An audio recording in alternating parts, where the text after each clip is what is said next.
Last week's House Oversight Committee hearing, in which Michael Cohen, Donald Trump's former personal attorney, testified about Trump's alleged crimes and misdeeds for hours, is proving to be quite a fruitful start for the newly elected Democratic majority in the House of Representatives.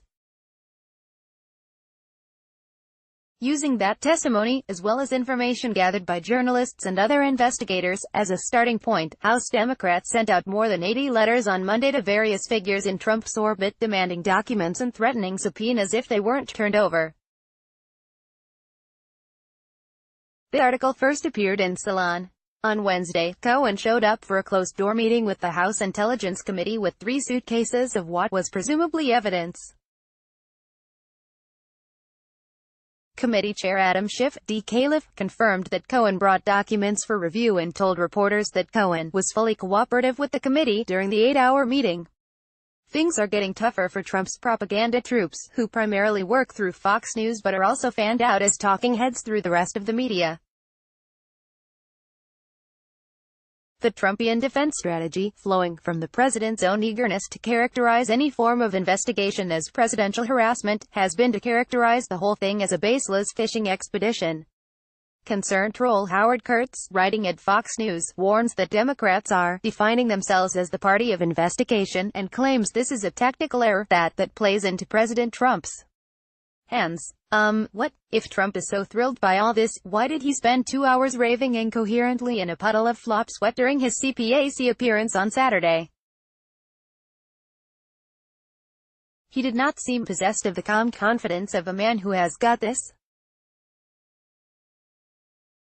On Wednesday morning, Fox News host Steve Doocy claimed, "It's not like the Democrats have any evidence that the president broke any laws," a baffling statement that requires ignoring the testimony and documents provided by Cohen, the numerous convictions and guilty pleas of people in Trump's orbit, the illegal Stormy Daniels payoff, and substantial reporting from The Washington Post and The New York Times showing Trump's likely involvement in a multitude of financial crimes.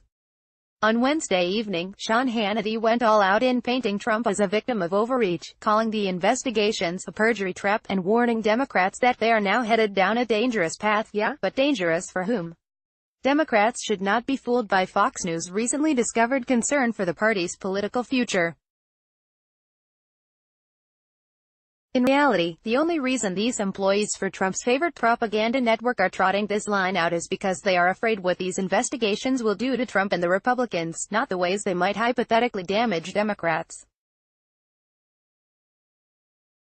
Conservative pundits desperately want the public to see these investigations as a form of payback for the years of phony investigations Republicans ran during Barack Obama's administration, such as holding 33 hearings into this Benghazi conspiracy theory that was so convoluted even its own adherents couldn't really understand it. It's true that by abusing its oversight powers in that way, the Republican congressional majority did a good job of fixing the idea in the public's mind that investigations can be little more than worthless partisan theatrics. Trump's followers will be happy to imagine that this is just Democrats doing to Trump what Republicans did to Obama, even if that means tacitly admitting that Benghazi was never a real investigation. But the big difference between the Benghazi investigation and the various investigations into Trump's epic corruption is simple: the latter are based in reality. Conservative pundits are betting that won't really matter, and they aren't necessarily wrong. Over the years, they've been able to kick up enough smoke and dust to confuse the basic distinction between reality and conspiracy theories. Primarily, however, their success have come in leading people to believe in not real things, such as the WMDs in Iraq or unnamed scandals lurking in Hillary Clinton's emails. Hiding something that is really real, such as Trump's likely criminality, might prove a more difficult task than making up conspiracy theories and feeding them to the mainstream media. A Quinnipiac University poll released Tuesday shows this. Nearly 2/3 of Americans, or 64%, believe that Trump committed crimes before becoming president. Somewhat fewer, 45%, believe he continued to do his president. On one hand, those numbers could be read as depressingly low, since there are a number of well-documented Trump actions that are probably criminal and could have resulted in arrest if he hadn't been president. Obstructing justice, witness tampering and tax fraud are all well-documented. Trump was also implicated as a co-conspirator by Cohen in a conspiracy to commit campaign finance fraud with the Stormy Daniels payoff. Ideally, 100% of Americans should believe Trump to be a criminal, as that's clearly the smartest bet based on the publicly available evidence. Still, considering the enormous propaganda machine geared toward confusing the issue, coupled with mainstream media's understandable wariness about labeling Trump a criminal without a conviction, these numbers are good. They suggest that the truth is breaking through the wall of obfuscation thrown up by right-wing propagandists, who are the only or primary source of news in much of the country. And all this is even before the Democrats have started to collect the evidence from those 80-plus document requests, and before they reveal the findings of their closed-door sessions with Cohen.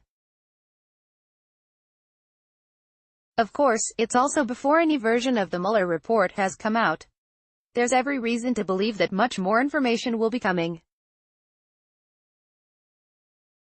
And Trump's efforts to block the flow of information only serve to make him look guiltier, especially since he's breaking with the expectation of transparency with the American people, for whom he supposedly works. As that information flow increases, the tone of desperation on Fox News and in Trump's Twitter feed, which is already shrill, will probably reach heights that Mariah Carey can't sing. But if the recent past is prelude, this kind of clawing denialism isn't going to work. Trump has been screaming witch hunt for 2 years now, and fewer people believe it all the time. What happens when Democrats produce his cauldron and his eye of newt?